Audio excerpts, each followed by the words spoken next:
I'll tell you right now, nobody dreams of waking up one morning to find their prize bull lying in a pool of blood, shot down by the same woman who heads up the neighborhood HOA. But that's what happened to me. Picture it. The sun's not even up, coffee's still warm in my hand, and the next thing I hear is a single gunshot that cuts right through the morning air. That's not the shocking part. The real shock is seeing Karen Baldwin, HOA president, neighborhood menace, walking migraine, standing over Diesel's body, calm as you please, rifle slung at her side, lips curling into a smile sharp enough to cut barbed wire. She didn't flinch. She didn't even sweat. All she said was, "I had no choice," like she was explaining a coupon policy at the grocery store. I remember my knees hitting the dirt, feeling Diesel's last breaths rattle under my palm, his chest moving slow, like an old engine on its way out. She claimed he startled her, said she thought he was a wild hog. But let me tell you, a 2,000-pound bull and a hog are as different as a thunderstorm and a summer breeze. She never even tried to help, just watched me, almost studying the way I'd react. I'd always figured Karen for petty, maybe even a little dangerous with a clipboard in her hand. But this was premeditated. If you'd addressed the code violations when we warned you, she said, none of this would have happened. And that's when I saw it clear as day. This wasn't about an animal. This was about power, about her control. And if you're asking yourself if I did something about it, yeah, I did. I hit her hard. My fist found her jaw before I knew what was happening, and for a split second, it felt like justice. But that feeling? It died the second she looked up at me, blood in her mouth and a grin on her face. "Perfect," she whispered. "Now you've made it criminal." And just like that, I was in her trap. Turns out, she'd set up a drone to catch the whole thing on camera. "Hope you've got a lawyer, Jack," she sneered. And right then, Diesel let out one last, shuddering sigh and went still. I can't describe what it feels like to watch the thing you love most get erased, not by accident, but by someone with a plan. And as the sirens grew louder, I realized Karen had already called in, had already told the police I was dangerous, that I'd assaulted her. She even had the gall to claim it was self-defense. "Just a tragic hunting accident," she said, cheerful as a weatherman announcing rain. Caleb, my own son, deputy sheriff, clean uniform, clean conscience, was first on the scene. He didn't draw on me, didn't shout, just gave me that look I used to see in the mirror back when I was overseas, trying to figure out if the enemy was the man shouting or the one standing silent in the corner. Karen laid it on thick. He attacked me. The bull rushed me. She had everything lined up, the drone, the citations, even a fake paper trail to make me out as unstable. That night in lockup, I stared at a cheap pen on a cold metal table, folder with my name on it right there, and all I could think was, this is how it starts. Paper, signatures, accusations, systems don't shoot, they sign.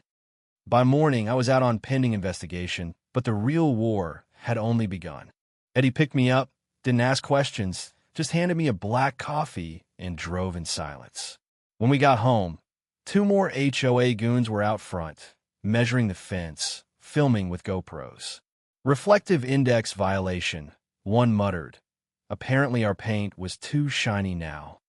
Inside, the mail was a pile of threats, bills, coupons, and a certified letter from Karen's law firm. $1 million in damages, emergency hearing, and a press release calling me emotionally unstable. They weren't just suing. They were erasing me, line by line. Caleb came by late that night, looking as tired as I'd ever seen him. "She's filing to remove me as sheriff," he said. "Claims I'm compromised." He dropped a manila folder on the table. Evidence, timelines, photos that painted me as the aggressor. "You need to stop, Dad," he said. "But how do you stop when they're playing dirty?" Eddie, drying a mug nearby, chimed in, then snap again. "Just be smarter." That was my turning point. I found a note taped to the front gate from Karen. "Tell your wife to stop making threats. Next time I'll respond in kind." I didn't show it to Eddie. Instead, I dug out my old surveillance gear, set cameras, prepped for war. And not a day later, a padded envelope showed up, a photo of Karen behind the paddock, rifle in hand, the shot clearly taken from inside the sheriff's office. My gut twisted. Someone on the inside was feeding her information. Luke, the ranch hand, had always kept to himself. But now little things started adding up. He closed his tablet when I walked in, took late-night fence walks, always around the eastern line, the same place Diesel was killed. I checked the logs. His name, 2:17 a.m. The security footage was gone. That night, I waited in the deer blind with a scope, saw him plant a black box under the fence. GPS tracker, thumb drive taped inside, full of video files.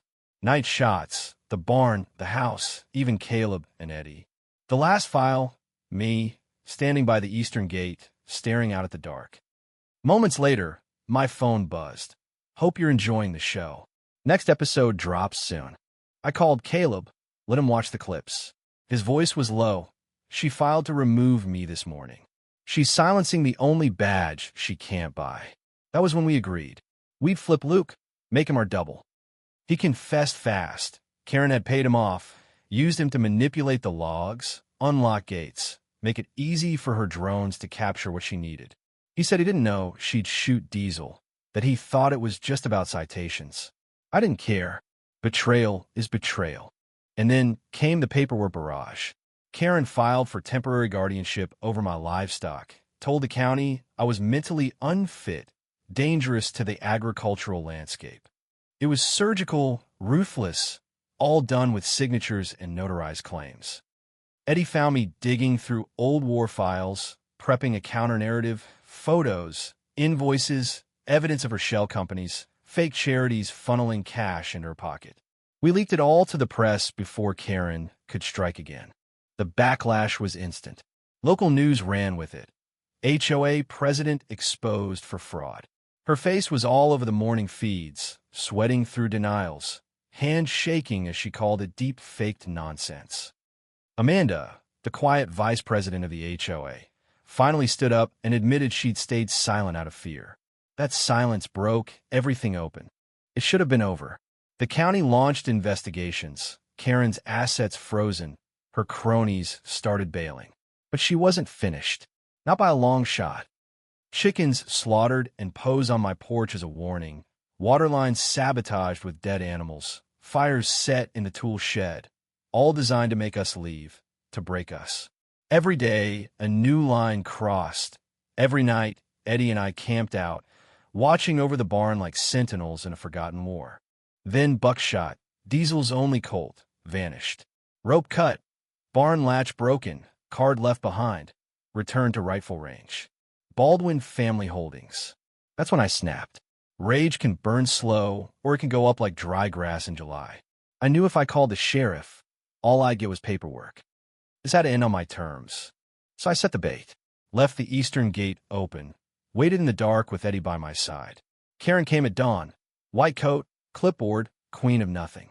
She gave her last speech, eyes cold, voice calm. I played her own words back to her, every threat she'd ever uttered, caught on tape. Amanda, Roy, Caleb, every ally I'd gathered, stepped from the shadows, cameras rolling, badges gleaming. Karen didn't argue. She didn't have to. The fight had left her eyes. 3 days later, the federal indictment came down. Mail fraud, wire fraud, conspiracy, perjury. No bail, no appeals. Her empire unraveled in a week. Buckshot was found in a battered trailer, ribs showing but alive. Eddie cried when we brought him home, and for the first time in months, the house felt like ours again. We rebuilt what she tried to destroy, planted clover over Diesel's grave, poured a slab with Carter, 1985, engraved deep. Karen pled out, 10 years, no headlines. The ranch stayed exactly what it always was ours. Not because of a deed or a court. Because we never left. Because land remembers who fought for it. You know, I always thought justice came in a courtroom, but sometimes it comes on a porch, in a sunrise, or in the quiet pride of not letting evil erase your story. People ask if I regret fighting back, if it was worth it. I say this, I'll die on land I bled for, not land I borrowed. Because the truth, like blood and dirt, is never easy to wash away. But let me ask you this, where do you draw your line? When power, law, and memory all go to war, whose side are you really on? Drop your thoughts below, share your stories. Has justice ever come late in your life? Or did you have to go get it yourself?